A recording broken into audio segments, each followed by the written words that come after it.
دعا کی قبولیت کا احساس کیسے ہوتا ہے؟ دعا کی قبولیت کا احساس کیسے ہوتا ہے؟ انسانی ذہن کے 3 حصے ہیں: شعور، تحت الشعور اور تیسرا لاشعور۔ جب ہم دعا مانگتے ہیں تو آپ نے نوٹ کیا ہوگا کہ انسان کسی چیز کے بارے میں جب اس کی طلب شدت اختیار کر جائے تو وہ دعا مانگنا شروع کرتا ہے۔ اس طرح اس کی دعا میں خشوع و خضوع بہت ہوتا ہے، وہ پوری طرح ڈوب کے دعا مانگتا ہے۔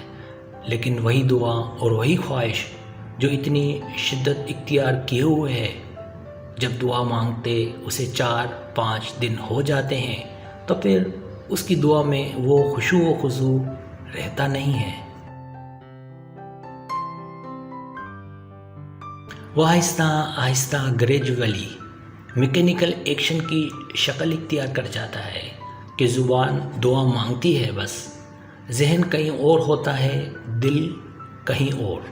پھر ایک وقت ہوتا ہے کہ خواہش تو اپنی جگہ ہوتی ہے، لیکن دعا اس چیز کی مانگنا بند کر دیتا ہے۔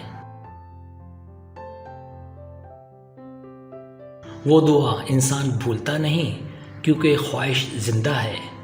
در حقیقت وہ دعا دراصل شعور سے تحت الشعور میں شفٹ ہو گئی ہوتی ہے اور ہمارا تحت الشعور اس کی دعا کرتا رہتا ہے۔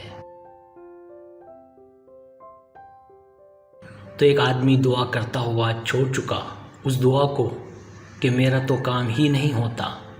اچانک مہینے 1.5 مہینے کے بعد اس کے اندر عجیب اطمینان خود بخود پیدا ہوتا ہے کہ میرا یہ کام ہو جائے گا۔ یہ اس تحت الشعور کی دعا مانگنے کے نتیجے میں ہوتا ہے۔ جب دعا قبول ہوئی یا اسی طرح جب ہم دعا مانگ رہے ہوتے ہیں تو پہلی بار میں جب ہم دعا مانگ کر اٹھتے ہیں تو ہمارے اندر ایک عجیب سا سکون ہوتا ہے، ایک یقین ہوتا ہے کہ دعا پوری ہو گئی۔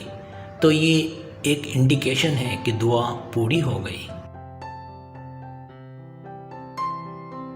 سبسکرائب، اگر آپ کو میری ویڈیو پسند آئے تو برائے مہربانی سبسکرائب کریں، لائک کریں، شیئر کریں، اپنے دوستوں سے کہیں۔ سبسکرائب کرنے سے ہوتا ہمارا جو چینل ہے وہ گرو کرتا ہے، آگے بڑھتا ہے۔ ویڈیو دیکھنے کا بہت شکریہ۔ اللہ حافظ۔